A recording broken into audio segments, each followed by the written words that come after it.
Welcome to the Butch Yoga Podcast. All right, here we are. Welcome to this episode of the Butch Yoga Podcast. I am so excited to be here with Oneika Mays, who is a yoga teacher who I admire very much. And I am just so excited to have her as a guest on this show. I think we're going to get into some really exciting, interesting stuff to talk about here. And so, okay, without further ado, let me introduce our guest, Oneika Mays, who is a multi-hyphenate facilitator, LMT, ERYT, CMT, and ERYT. It just for the people who might not know what that means. That's like experienced registered yoga teacher. That's not just like you're a certified yoga teacher. That's like you're like extra experienced, right?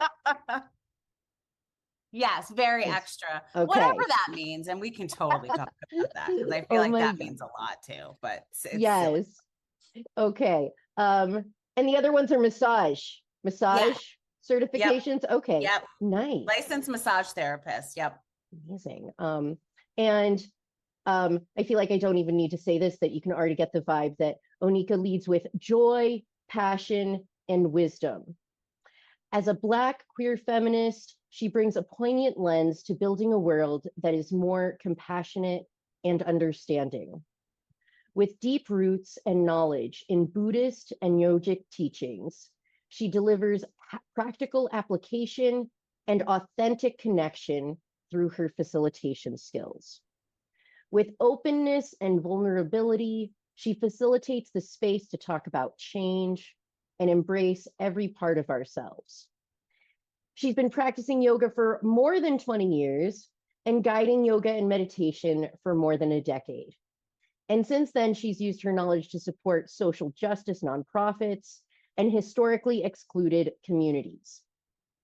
She served as the first mindfulness coach at Rikers Island Correctional Facility and is currently a teacher for Yoga International. And Oneika has her first book coming out soon, which is called Sit With Me, a no BS journey to mindfulness and meditation. And we're going to be talking about that a lot more today. Thank you so much. Wait. Yes, welcome, Oneika. Oh my God. Thank you. Thank you for having me. I'm so happy to be here. Yes. So exciting. And let's just take a breath together. I feel like that was like a lot, and I'm like so excited. And we're both yoga teachers, so it's like let's take some breaths. Let's do that. Oh, just doing deep inhale here. Ooh, hang on, my dog is my dog is breathing with us. I think there's a dog barking downstairs.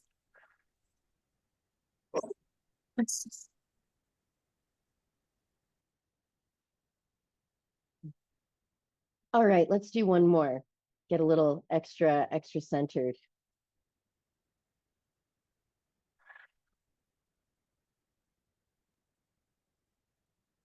I like it. Excellent. Yes, so good. And as yoga teachers, okay, we took some breaths. I also want to set an intention for this podcast. I feel like that's such a yoga teacher thing to do, to set an intention, right? So it's like setting an intention to that this conversation can really benefit so many people who are listening. For the people who are listening, that they can feel a little more inspired about ways that they can make an impact in the world, ways that they can like follow their dreams, and like what can be possible in those ways. So I like that. Yes. I think that's nice. You want to add anything in there? I think that's perfect. Okay. Cool. We'll see if anything else comes through too, because I feel like there's a lot that's going to like unfold here. So, all right. As we mentioned, you're a yoga teacher, extra experienced one. I would love to start out by finding out more about your journey to become a yoga teacher. So Okay. you were practicing for like more than 20 years already. That was like part of your practice. And I want to hear about like when you like made the leap to really like go all in on being a yoga teacher and what motivated you to do Mm-hmm. that. And yeah, let's go from there. So I found yoga. Um, Yoga's always been in the background of my life. My mom practiced yoga when I was in a playpen. Wow. I'm 54. And so when yoga was like on PBS, my mom was practicing yoga. So it was always around. I don't think I sort of officially started practicing until like the 90s when I tried it. I was working at Barnes and Noble, and a friend of mine who was a manager there, she was an Ashtanga practitioner, and she told me I should try it because I was really high strung and stressed out. And I tried it, and I instantly felt connected to something, but I don't think I was ready to really embrace it. And I think it's because I there was something that I don't know if it terrified me, or there was something that I wanted to touch, but I was afraid to touch. And so I liked it, but I wasn't quite sure. And then, but slowly I started to get a little bit closer. So there were like VHS tapes. I'm really dating myself now. So I got some VHS tapes of Rodney Yee, and I was doing that in my apartment. And so I started practicing, and it was this idea of breathing with myself that felt like revelatory, to just be with myself and breathe, like in my body.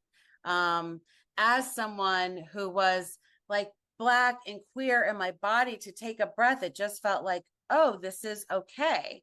And I think at the time, and though I couldn't articulate this at the time, so I'm sort of playing like, you know, hindsight's 2020. Mhm. I think I couldn't articulate. I was carrying so much. I was, often, as a manager and sort of the only Black person in the room.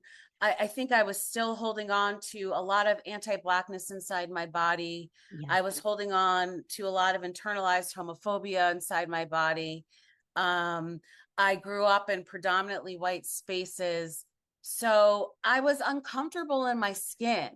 And Yeah. so yoga was a way in. And it was also terrifying to hold all of that and be inside. So that journey of being like, oh, I can take a breath and be okay, was a really big deal. It was Wow. like, wow, Yeah. I can just be myself. And that's enough. And Rodney Yee's tapes were like really such a magical thing for me, to just be able to do that by myself in my apartment, and just to even stand in mountain pose and just do that. It was like, it was amazing. And then to be able to move my body and feel that kind of love for myself was what was even more incredible. So I felt strong, and I had always been, athletic. I played tennis, and I was going to the gym, and I had all of these other things. But this yoking, right? Yoga means yug. It comes from the word yug or yoke. This idea of uniting everything Mhm. inside myself was something different. And so that was something. And then, I had this tragic personal event happen. I lost somebody very close to me. He died overseas, and I couldn't sort of process that. And Yeah. so I actually went back to my yoga mat as a way to sort of run away, but that I ended up running into myself. And so I really got into my practice, and that's when I started to really practice a lot. And then and I couldn't stop practicing. And that's when I fell in love with the practice, and that's when I started to study. And that's when I got on this journey, and that's when I realized, like, oh, this is something. This maybe is who I've always been. And I grew up in a household, sort of backtracking a bit. I grew up in a household that my dad was a scientist and my mom was an atheist, but I was Mm, always curious about who we are and where we come from. And so I was always spiritual. Um, and I don't know where that came from. I've just always kind of wondered who we were. And yoga was another place for me to do that exploration. So when this person died and I got into my yoga practice and I started to fall in love with myself, and also it helped me deal with a lot of other trauma that had happened to me, and I started to feel like okay in my skin. I was like, oh, maybe I want to teach this. yeah. Maybe there's benefit. Maybe I could be helpful. And so I did a teacher training, and I had been lucky enough to have this incredible career sort of in retail. Um, and then I sort of walked away from my whole life because I was like, I think this is what I'm supposed to be doing. So I kind of just quit my life. And I was afraid to admit out loud that I wanted to quit my life. So I actually lied and told people that I got fired from my job.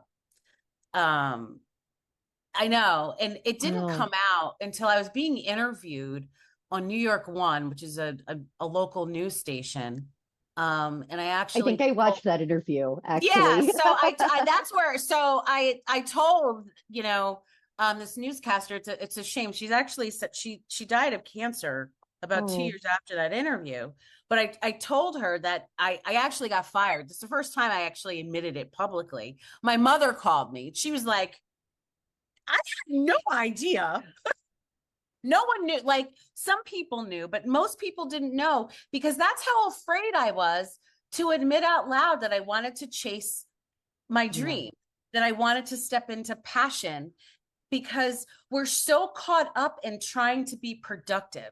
We're told that we have to do something that makes a certain amount of money, that holds a certain amount of prestige, and to just say like, well, and I put that in air quotes, Hmm. I just want to teach yoga, um, didn't seem like it was enough. Yeah. Yeah. Yeah. It, huh, after everything you shared, which, wow, just, oh, thank you so much. This is just like so amazing to get to like receive more of your story. And after having that kind of journey with yoga, where like saved you, that it really helped you connect to yourself at like the lowest times, and to see what that does, to see the power of that, and to want to share that, to feel called to share that, but that maybe in our society it's not the path that seems like it makes the most sense. Like maybe you could do that like on the weekends or something, but not really as something to go all in on. And that you felt like societal pressure to like want to lie about it as a way of like making it seem like, oh well, you just didn't really have a choice, you just like had to do that. That's which also, thank you for saying that you lied about it in the past. I love when people who I look up to as like role models admit about like times that they messed up in the past. It's like, oh, okay, I can be okay. We can, all like, like slip up in different ways. Like we were talking about being impeccable with our word. Like, who does Yeah. that 100% of the time? It's Yeah. like, oh no. The But terror, it's so mhm, funny because I reflect back on that time and wanting to just say out loud, this is who I want to be and this is what I want yeah, to do. And at the same time being caught up in all of these tropes and ideas of who I think I forced myself to be, like being this child of parents who were successful And so Yeah. if I was going to be a yoga teacher, it had to look a certain way. And I was over 42 when I became a yoga teacher. And so walking away from my career at the time that I did, I even know that probably some people, when I walked away from my career probably at the point that I should have been locking in, right? Right. To like start making serious money. Hmm. Probably thought that I know some people probably thought like, oh, she lost it. Like, who walks away like at this point Mm, to start all over to teach yoga full time, and then to go to Rikers Island Correctional Facility to teach yoga as a volunteer, like, and not get paid. Um, right. and and you do still have to eat, right? Like, though, and that's why I became a massage therapist, you Right. know, like, and that's where all the other things came in. Like, I Hmm. needed to also be realistic, so I did become a massage therapist because that was also another way to make money. So I sort of cobbled together like several different jobs to sustain myself so I could do the work that I was doing at Rikers. And so I had lots of little part-time jobs, and then realized like, oh, maybe this is the way that I want to create this life for myself, that I'm doing lots of different things. And that felt also like freedom, that I wasn't just doing one thing. And this was a way to sustain myself. Like, I can write a little bit, I can teach a little bit, then I became a meditation teacher, and really leaning into that. I feel like I do that more now than even teaching yoga. But these are all of the different ways I sort of stepped into liberation for myself. And it was scary to step out of this mainstream idea of how I was going to live my life. But the minute that I leaned into who I wanted to be, and stopped and really disconnected from dominant culture, really, really let go of that narrative of all of that messaging, I started to trust myself. And there were other things too, like I've done therapy and all of these Yeah. other modalities that help me feel safe inside myself, to be able to take these risks and say like, okay, this is a way forward that can make sense. And it took a long time. I think if I had it to do all over again, I might do it differently. But I am the kind of person that tends to like leap first and ask questions on my way down, like, oh, maybe that would have been a good idea. Um, but it worked out. And I think as I started to trust myself, I started to find different places of community and folks who were able to support me on that path too, because we don't do things alone. Um, Right. so that was also really helpful. Um, but I've made a lot of mistakes on the way, but I think that's the only way to do it, is to screw up and figure it out. Yes. Oh my God. I appreciate that so much. I feel like that's really the only way to do anything, is like to Mm-hmm. accept that you're going to mess up Yeah. along the way. And as you were talking, I was reminded of a line from the Tao Te Ching that says, like specifically talking about like giving up your whole life and career and like, going in this new direction. And the Tao Te Ching says, if you want to be given everything, give everything up. Mm. And then just what you were saying, another line in that same chapter, I don't remember which chapter it is off the top of my head, but talking about like messing up, like you do it, but just accepting that you're going to mess up. Another line says, if you want to become whole, let yourself be partial. Mm-hmm. And that just, it's like, if you want to do things like in a way that feels authentic to you, that means it's going to be messy, because Yeah. that's like part of who we are. That's like, I think, part of our nature. So, I'd love to go from there. Or, oh my gosh, there's so many places that I want to go in this conversation. Okay, I'm going to bookmark one part. All right. Going more into you making this choice for yourself, and what you said about like knowing that this is who you want to be and this is what you really want to do. that's so powerful. And I think something that we don't usually have the space to consider in our lives. Like that Mhm. we get so caught up in like the day to day, just kind of like keeping things going, that taking the space, the time to really like reflect on those questions of like, who am I really? Yeah. And what do I really want? Like, I think those are some of the most important questions that we can ask for our self care. And like self care at like the deepest levels, not just like washing our face or doing some stretches. Like, we love the yoga stretches, but it's like getting to really the core of what's going on. Like, you said that yoga and breathing were part of what were important to you to getting there. I'd love to hear more about how you made that decision for yourself, how you really got there, because I think that's so important for other people to hear of like how it's possible. I loved so much of what you just said about how we don't have the time and space. There's a poem called Kitchenette Building, and I want to say, oh, I can't remember. It's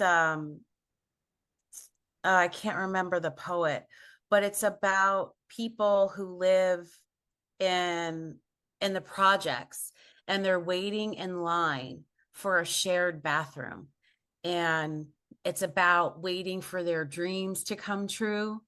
And it's this woman who's standing in line, and she's thinking about writing a book or like falling in love, and can't think about it too long because somebody's just got out of the shower and she's got to get in it before the water gets too cold or something like that. And Yeah. when you said that about not having time to think about our dreams, that poem just flashed in my Mm-hmm. head. I think it's called Kitchenette Building. Anyway, that just landed inside my body as soon as you said that.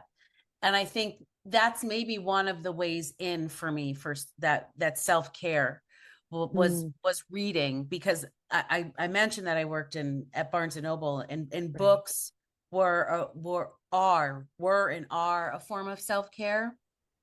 um they keep me warm.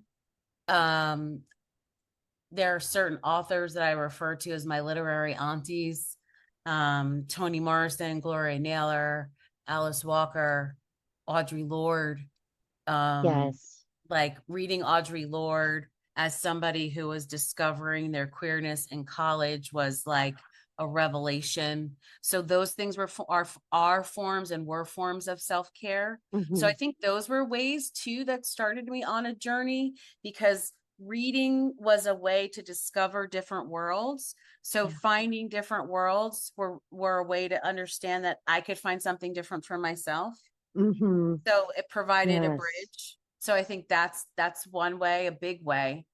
um I think music is a form of self-care that helped me discover yoga, because I moved my Mm. body and move around and feel free, and and recognizing like, oh, this is another way that I could feel free.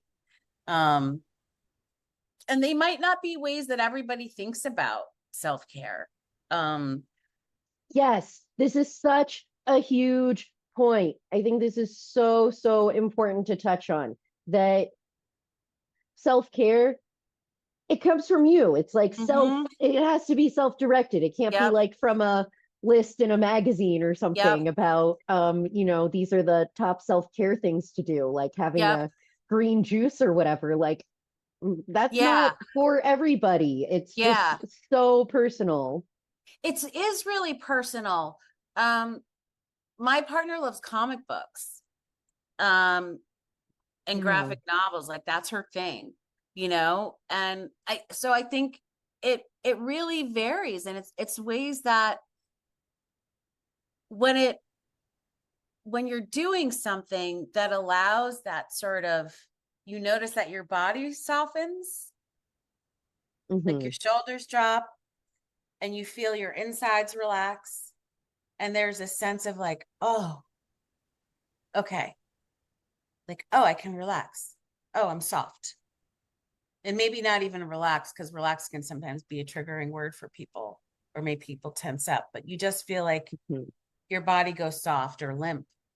You know, that might be the sign that you're on the right path to doing something that can help you like hang out. Sometimes you might be doing something that's a form of self-care and you don't even know that's what you're doing. Like I turn my shower sometimes into a ritual for myself. Not all the time, but sometimes my shower, you know, washing my hair, because washing my hair can sometimes be an enormous task because there's so much of it.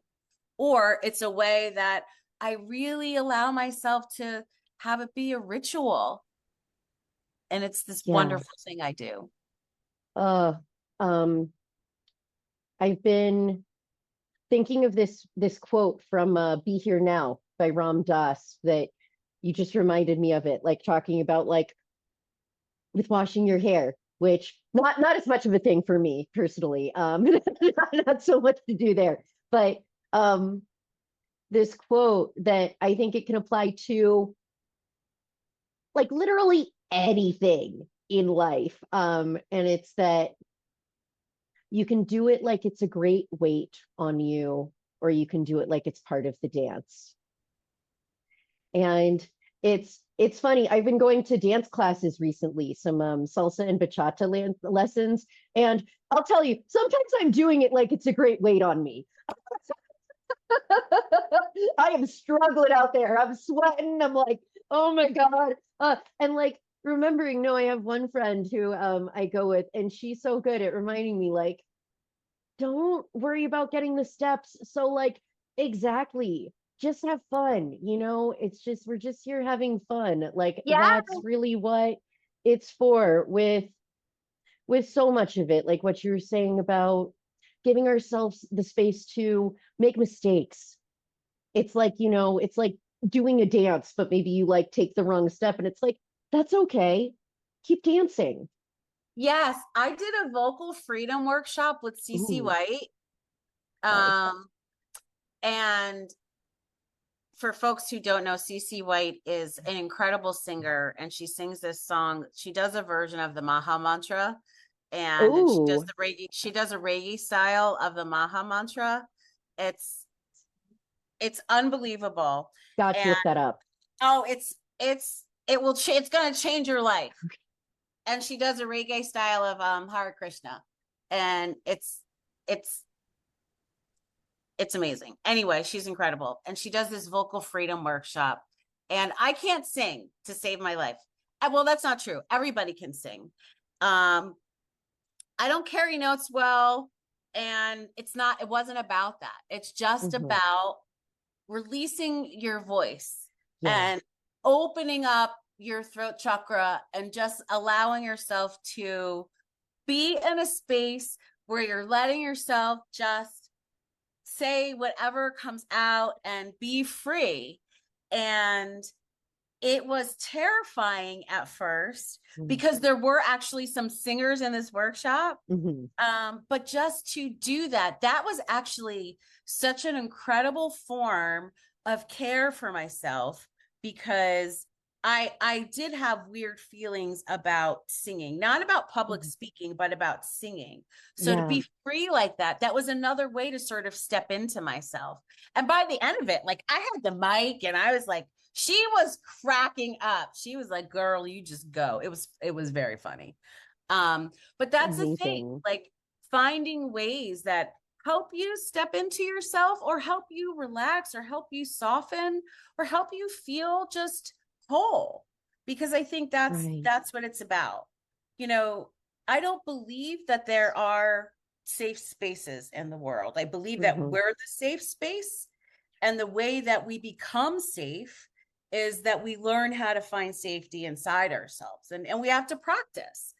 And then we learn how to be safe with each other, because we can co-regulate, and we learn how to connect. And then we learn that if we don't feel safe with somebody, we can, we learn how to manage boundaries and all of that kind of stuff. But we always have to return to ourselves. And since we are with ourselves all the time, we may as well learn how to feel safe inside our own bodies. Wow, that just touched something in me of like cultivating the safe space within ourselves. Like we're not going to find it outside. Some places can claim to be like safer spaces, or there's like brave spaces and all of that. And I think it's beautiful that there are spaces that work towards being more intentional, but it's having it come from within. That's as much safety as we're ever really gonna get. And okay, that makes me think of something else that I want to ask you about, because thinking of that, of like, okay, we need to generate safety from within. It reminds me of the quote, which I don't know exactly who said this, but I'm like, was it RuPaul who said about that you have to like love yourself first before you can like love anyone else? Anybody And else. I've seen critiques of this also from people who said, I've critiqued right, it myself, actually. yeah. I think I So critique it in my book, or I critiqued it in a draft. okay, perfect, perfect. Great. Well, then we can like transition into talking more about like book themes if this is already in the book. Or at least in a draft. But yeah, because I think that was making me think of that, of like that quote of like loving yourself first to love others. Like, yes, I so get that in so many ways. And for people who don't feel connected to their self-love, I think hearing that could feel like they're just like, well, damn, what am I supposed to do then? Just not love anybody? Like, what? Like that love isn't real. So thinking of that and connecting it to that sense of security, because I feel like they're tied together, of like, having a sense of self-love and having this like inner sense of safety, that maybe they're like different levels of the same thing, or different aspects. I love to hear your thoughts on that. So I get what RuPaul is saying with that quote. And I think it's clever, and I think it's cute, and but I don't think it touches on like the idea of unconditional friendliness. I think you can Ooh, love other people and not love yourself, because we see that happen all the time. yeah. What I talk about in my book with metta, which is the Pali word for loving kindness, it's a sense of unconditional friendliness. So it's love without expectation. It's love without conditions. And it's not, and that doesn't mean that you're a doormat. It doesn't Mm, mean that you allow people to treat you a certain way. It's this idea, it's the love that's compared with like nature. It's like the sun shining down on you. yeah. It's a sense of friendliness, and it's all encompassing.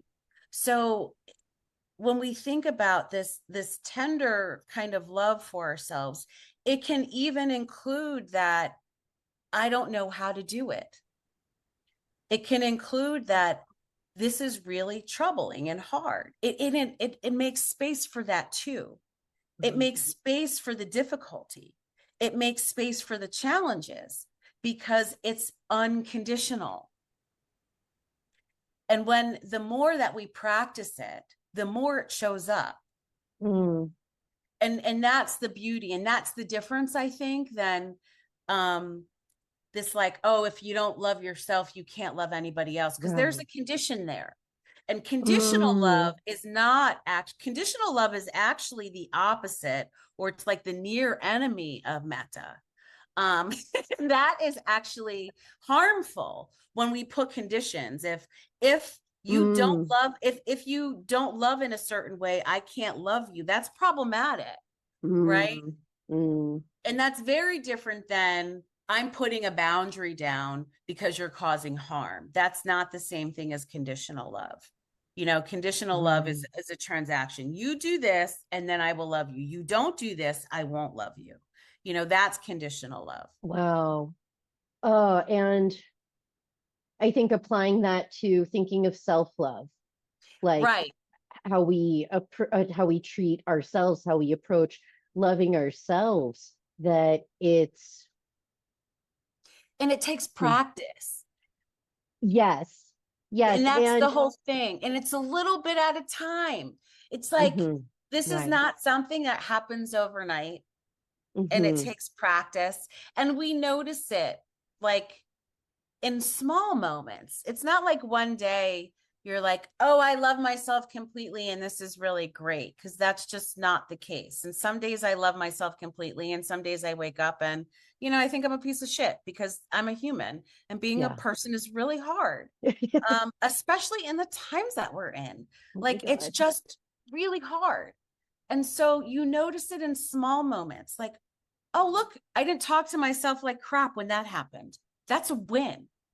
Or, Hmm. oh, look, I didn't snap at my partner in the first 5 minutes that I woke up. Look at me. Look at me. I'm winning. I'm winning right now.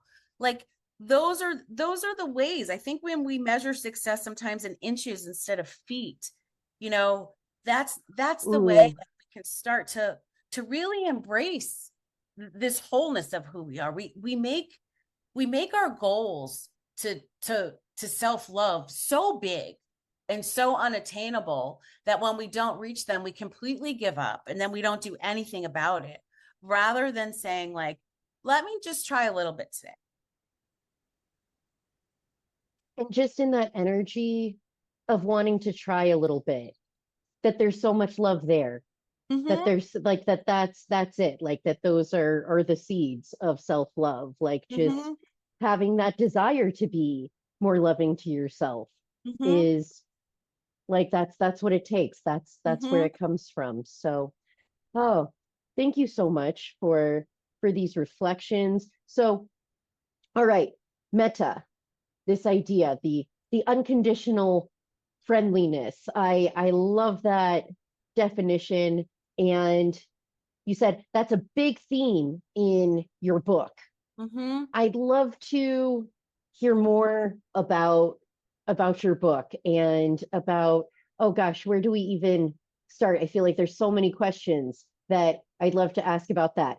Okay, you just finished writing it like pretty recently, right? Yes, I did. Okay. It comes out. Congratulations. Thank you. Thank you. It was a journey. It really was a journey. It comes out next year. It comes out in March of Okay. next year. Amazing. And it's a memoir. Um, there's also a little bit of teaching in there. So there's ways for folks to learn how to practice metta, Mm, and loving kindness beautiful. for themselves. And I also talk about the work that I did as the mindfulness coach at Rikers Island, and the challenges of that work. I was the first person who was a mindfulness coach at it was the women's jail. But I Hmm. worked with a wellness team. So I worked with an acupuncturist and a wellness coach, and we helped to launch a wellness program. So we worked with women, we worked with non-binary folks, we worked with trans folks, and we also worked with men who didn't feel safe in the men's jails, who were in the women's jail. And we offered these holistic services to folks. So I Wow. talked about that program and what it was like. So I had my own office. It was really like having my own mindfulness practice. And Wow. people could come see me, and I worked with them one on one. And I worked there full time. So I was there, 40 hours a week. And I worked there for 4.5 years. And I volunteered at Rikers for another 6 years. So I was on the island for almost a decade, for over a decade, actually. Wow. Um, so I talk about that and as well, and what that's like, and how that work impacted me, and how that work impacted the way that I approach loving kindness, and how much it taught Mm. me about loving kindness, and how it changed me as a person, and how it changed the way that I see the world. Wow. So I know you just wrote a whole book about it, so we'll have to stay Mhm. tuned until March. But if you can give us like a little like spoiler before Yeah, then of like what's one of the ways that you would say you were changed by doing that work? I think I was deeply changed in seeing that the world's I stopped seeing things in such a binary. Um, Mm, and yeah. it really helped eradicate a lot of my well, no, it helped me really come to terms with how I struggle with judgment. Judgment is something that I struggle with all of the time, even Yeah. now. Judgment is my thing. I think judgment is something I will be working on for several lifetimes. Um, but I judge. I judge myself. I judge other people. It's something that I work on. Hmm. And you know, I used to see like the officers, and especially when I was a volunteer, like the officers were bad, and the people who, you know, who were incarcerated, everybody there was there unjustly, and it, you know, Right. I had everything in these really neat boxes for myself, Hmm. and it's very messy, and the world Yeah. is very messy, and things are a lot more challenging and complicated. And Rikers, I am an abolitionist, and places like Rikers need to be burnt down to the ground. Yes. And yet people are still inside, Right. and people need support, and Hmm. officers are people, and officers Are have lives, they? Are they? Wait, and it, hang on. Oh and it's no. and it's Wait, I'm really being challenged. and it's really challenging when you work there full time and get to know people and see them as, Mm, and yeah. it complicates life. And then when you realize that you don't have to like people to love them, and Mm, you when you start to realize that if you are going to walk the walk of loving people unconditionally, you realize that you don't have to like them, because people are pretty terrible. People can be Most people can be pretty terrible. Just look around. like, yeah, no, fair like look enough. Yeah. around. No, People are great, but it oh doesn't my mean that you God. can't love them. Right. It does. Wow. I am not the I am not known for being a nice person. I am a kind person. And Mm, I'm okay with that. And that's okay. We have to love each other. We do not have to like each other. We have to center each other's humanity if we are not going to burn this place down. And that is what I got working at Rikers. And I think that's what's helping sustain me in these times that we're in right now. I think it's giving me a lot of clarity. And I think I can see humanity in people in ways that I couldn't before. And I know that's wow. very challenging for some people to hear. It Um, is. No, that I was like, I no, know you're but probably, I know some people like a are, cab. I know some people are going to be really triggered by Right. hearing that. This But no, doesn't it's mean that I won't stop you, maybe even physically, from causing harm to somebody. yeah. But that still doesn't mean I can't love you in the process. And that might Hmm. even be challenging for people to hear and understand. Yeah. But both things can absolutely be true. Deep When you wisdom. move, when you move with love. And I Right. think I learned that. I learned to Wow. embody that there. Wow. Um,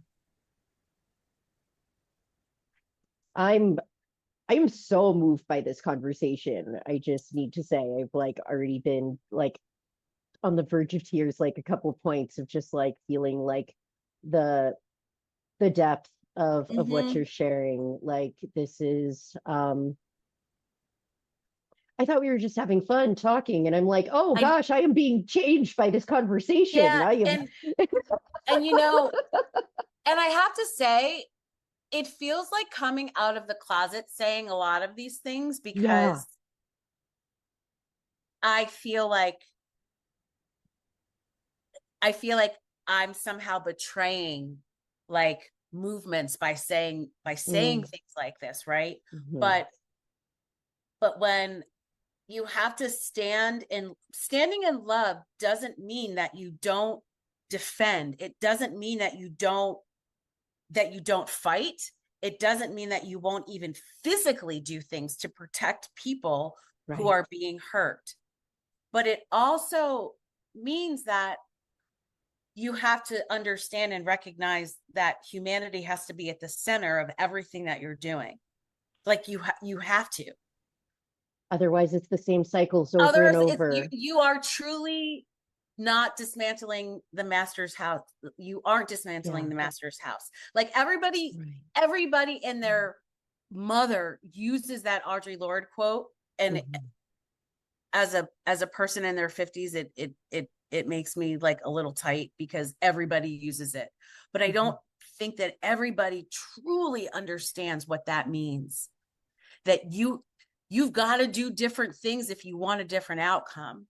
Yeah. And sometimes I feel like we are starting to, and by we I mean folks that want to see all of this burn to the ground, and Mhm. we are in some serious times here, and we have got to do different things. And if we start looking like the other side with the tactics that we're using, with the way that we are policing each other, with the way that we are not listening to each other, with the way that we don't we're lacking nuance in conversations, with the way that we are not allowing each other to say, like, I don't agree with you, but that doesn't mean that I can't be in community with you. And Yeah. we need to start recognizing that if we are going to fight, because I think it is going to come down to fighting, Yeah. we are going to have to learn not to want to be liked and learn how to love to make great change in the world. We're aching, Yes. and we're aching so much just to have everybody agree with everything that we're saying. Just agree with what I'm, and if you Yup. don't agree with everything that I'm saying, then you're against me. Right. And Right. it's that's nonsense. Mhm. It's nonsense. So I learned that at Rikers. Well, thank you. Thank you for sharing this, like, just, I feel like the phrase that's coming up is like, that's like the lesson of a lifetime, of like many lifetimes of going through the same kinds of cycles. And we, yeah, need to change the way that we're approaching the situations, that we're approaching each other, centering our humanity, remembering that everybody involved, no matter what labels they identify with, how they identify politically. Oh, this is hard for me to say, no matter what uniforms they wear, still still humans underneath that who, like, And if we we forget that, then we might as well be wearing the uniforms too. and we burn these systems down. Yeah. We burn these systems down to the ground. We dismantle all of these systems that sanction violence against us, that Mm-hmm. are, and we hold people accountable. We do all of those things. This is not, and I think sometimes people hear the word love and they equate that with weakness. They hear the Right. word love, they equate that with, that means that we sort of, that we don't stand up. Mm-hmm. And that's not what this is about. That Bell Hooks's definition of love, where she talks about the components of love being a combination, I'm paraphrasing, of accountability, respect, commitment, trust, open and honest communication. I think I'm Mm-hmm. forgetting one.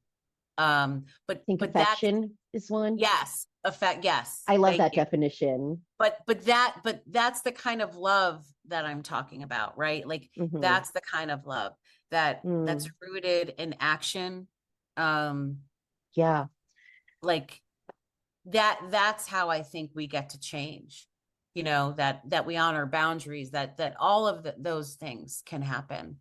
um yeah. Gosh, I feel like it connects to what we were talking about earlier about self-love, Mm-hmm. about getting to know who you really are and Mm-hmm. what you really want. That it's Mm-hmm. also like a reflection in the world of getting to know who others are beyond who they've been told to be, Yep. and like creating a world that we actually really want, instead of getting stuck in the same cycles of you're bad, no, you're bad, oh, you're Yes. worse. Yes. Because what is bad anyway? Bad is just a judgment. Uh-huh. Good and bad are simply judgments. Yeah. Right. Right. Yeah, focusing on what are the systems that are going to sustain life, that are going to be regenerative for Yes. the planet instead of more destructive, Yeah. like focusing in these kinds of ways, instead of being caught in judgments that can just like, go endlessly.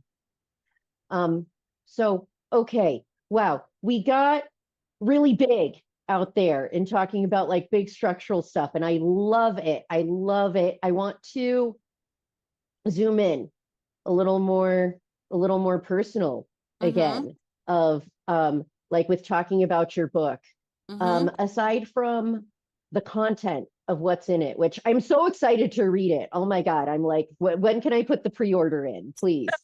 You Um, can pre-order now if you want. we It's can available. pre-order now. Yeah, it's available Okay. for pre-order now. Yeah. Okay, good. That's good to know. Everyone can be one of the first to get this awesome book. So, aside from what's in it, I would love to hear more about your journey of creating it, Mm. of pouring yourself out, this, your lifetime of experiences and so much wisdom and compassion, and like going through the process of like distilling this into a form that can just be like held and handed out to others. Like what a journey. It it was terrifying, and exciting and exhilarating. Um, Even beyond the writing, just even writing the proposal part, I think was helpful to, Yeah. like getting the proposal and getting that out. But then the Wait, writing, can we yeah, backtrack just a little yeah, bit?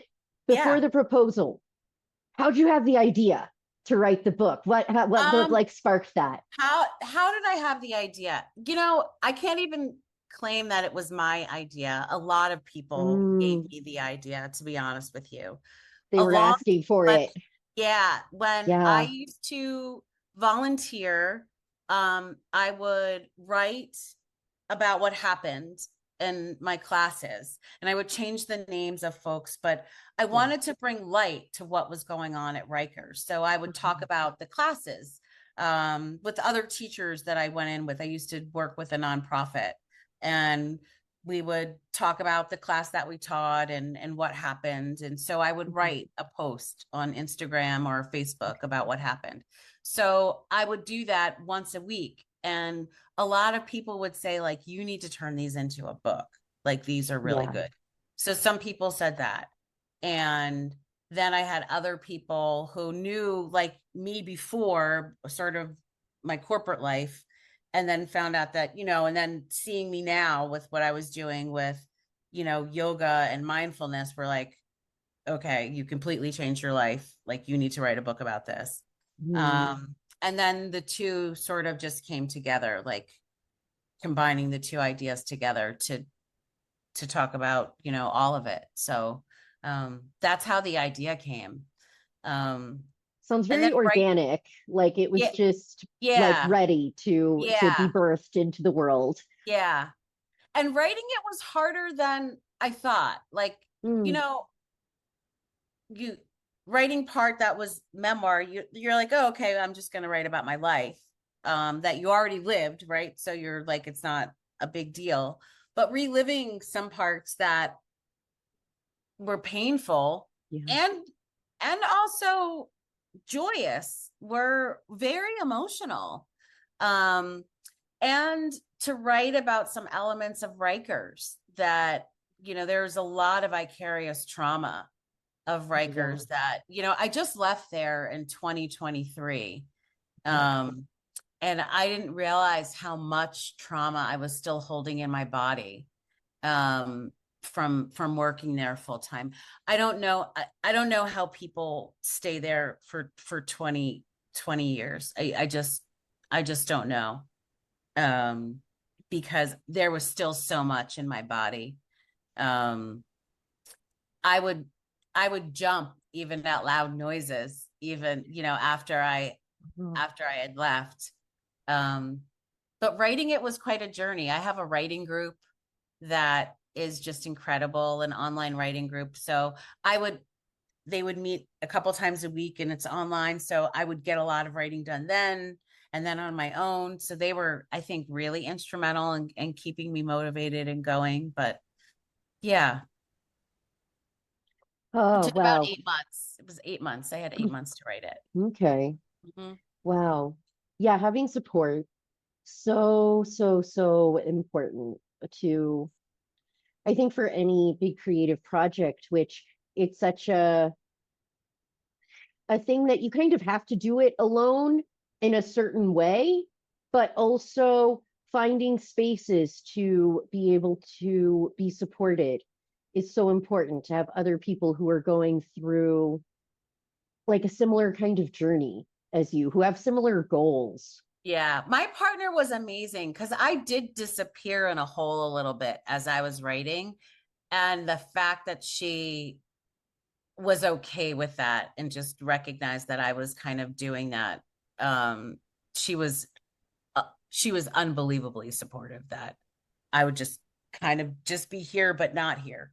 Yeah. Yeah, she deserves a lot of praise. Aw, that's sweet. That's so, so wonderful to have like that level of support in Yeah, life too. she's incredible. Yeah. Oh my God. So sweet. Love that. And okay, okay. Something that we were talking about a little before we started recording, but I wanna come back to it.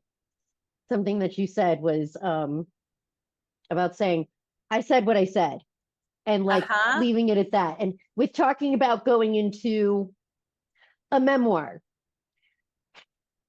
oh my gosh, that you're like telling the story of your life to Mm-hmm. share that. And Mm-hmm. like what could be more vulnerable than that, really? And then It's to like put it out there and it's written and you can't edit it anymore. Nope. Like how does that feel? It's terrifying. And it's terrifying. And I wrote what I wrote and I said what I said. And I think what's interesting about it too is that this is the way that I felt at this moment. And Mm, yeah. we grow and change and evolve. And I may feel differently about different aspects of my life as I get older. And maybe I'll write a different version of this book 5 years from now. I think, Mhm. and this is why I think it's important to embody unconditional friendliness for yourself and other people, because we have to allow ourselves to grow. And so we can see that in other people.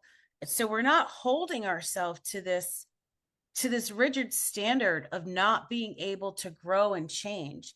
If I held myself to the standard of who I was when I was 25, I cringe at who I was.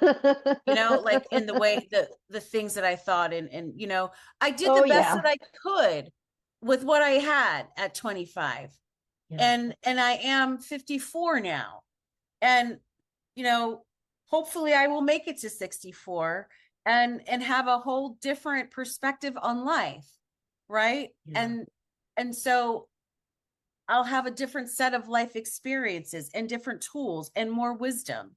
And I can look back on my 54-year-old self with tenderness and care, rather than with cringe, because of, the tenderness and compassion. And if we learn how to do that instead of like, oh my gosh, that changes how we view ourselves. And I think Yeah. I'm hopefully going to do that with my writing. Like, okay, maybe I don't believe that about myself anymore, and that's okay. And if we could do that with other people, somebody said something that was really stupid 20 years ago, and maybe they don't believe it anymore, and they've proven through their actions that they aren't that person anymore. Do we Mhm. have an ability to trust that that's who they are and forgive them? Because we too have said and done those same exact things. And is that perhaps why we are so ready to judge and point the finger at them? Because we have been doing that to ourselves. And I think Yeah. that's maybe why I feel so tender about, like, oh, expose myself to the world, because, oh my gosh, what are people going to say? Or people who knew me, and I'm writing all these things and I didn't feel this way 20 years from now, or she wasn't like that then. And Uh-huh. it's all out there. So yeah, Oh, but hearing you talk it's about that. okay. Yes. Yes. It's it's like better than okay. Yeah. It's freeing. Yeah. It's Hearing you freeing. talk about that, it's like, we talk about like liberation. Yep. And I think there's so many different levels of what that can mean. Mm-hmm. And one level that I think is so important is just more freedom from our own judgment, Mm-hmm. like giving ourselves freedom to be as we are Mm-hmm. and to keep changing, Yeah. to try something even if okay, maybe a couple of years from now we do it later, but Yep. also part of how we get to that place is through the practice that we do now, through Yes. trying things and messing up. That's how part Yes. of how we grow. That's part of the process. Exactly. Exactly. Like allowing that. It's like wabi sabi Yes. is one thing that I think of. Yeah. The like that there's this perfection in the imperfection. Mm-hmm. Like I think of the example of like a child learning to walk, like a toddler Mm-hmm. learning to walk. Those little Mm-hmm. wobbly steps, Mm-hmm. the parents don't say, "Oh, come on, kid, you need to lock in and Uh-huh. walk like a grown up." It's like, no, those little wobbly steps.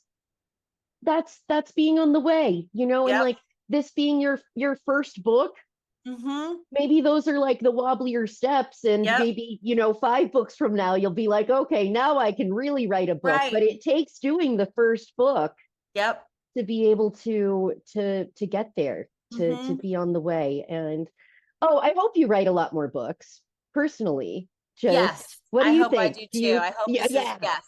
Yes. I have yeah. I feel like I have a lot more books in me. It's funny. One of my dad died in 2019, and in our last phone conversation, which I didn't know was going to be my last phone conversation, he said, it's funny. I thought you would have written at least one book by right now. He said, I feel like you have a couple of books in you. So Mm. it's nice to be able to have my first book out. I feel like he's probably really excited. Oh yeah. Oh my Yeah. gosh. Yeah. He's got to be massively, massively Yeah. proud I feel like of this. I feel like he's super excited. That's amazing. Yeah. Um, I'm also excited, maybe a little less significant to you, but just saying, also very excited for this book. It's I think uh just to hear more of your stories, to get to see which practices you share, to hear about how you share about meta. Like I just that's one of my favorite teachings. And I think each teacher, it's like we all kind of do like cover versions Mm-hmm. of these ideas of like how we Yep. share them, and each person puts like their own little spin on it. Like you Yep. said, the singer who does like the reggae version of like Baha Mantra, like Yes. we each have our own little flavor that we Yep. bring to the teachings. So I'm really excited to get to experience more meta from your perspective. And yes, just oh my gosh, so grateful for this conversation and this time to connect more deeply and get into these just profoundly important topics for this moment and like for our lives in general. So thank you so much. Thank you for having me. This was really good. Thank you so much. I'm so glad. I'm so glad that we got to spend time together. Me too. Me too. And I'd love to ask for people who want to follow up with you and connect with you, how can they find you on like social media or in person or Yes. all Find those me places? on Instagram at Oneika Mays, and also find me on Substack. Ooh, I'm gonna start hanging out more on Substack. okay. Yeah, at Cool. Oneika Mays as well. All right. And I'll make sure to include those links. So wherever you're tuning in for this, you can find the links there. And yeah, thank you so much. This has been just such a delight and honor and yeah, and transformative for me, frankly. Important conversation for me to have. Like this, like some things changed here. So thank you. Oh, thank you. Thank you for listening to another episode of the Butch Yoga Podcast. If you listened all the way to this point, please take a moment to like, subscribe, leave a review, and share this podcast with a pal. For more, make sure to check out Butch Yoga on YouTube and Instagram. And if you want to talk to me in our own one on one conversation, you can book a call with me at the link in the description, or just send an email to Joelle at butchyoga.com and let me know that you want to talk. And I'll offer you personalized guidance and tailored strategies so that you'll leave the call with more clarity on how to bring more meaningful self care and self love into your life. I'm looking forward to talking with you.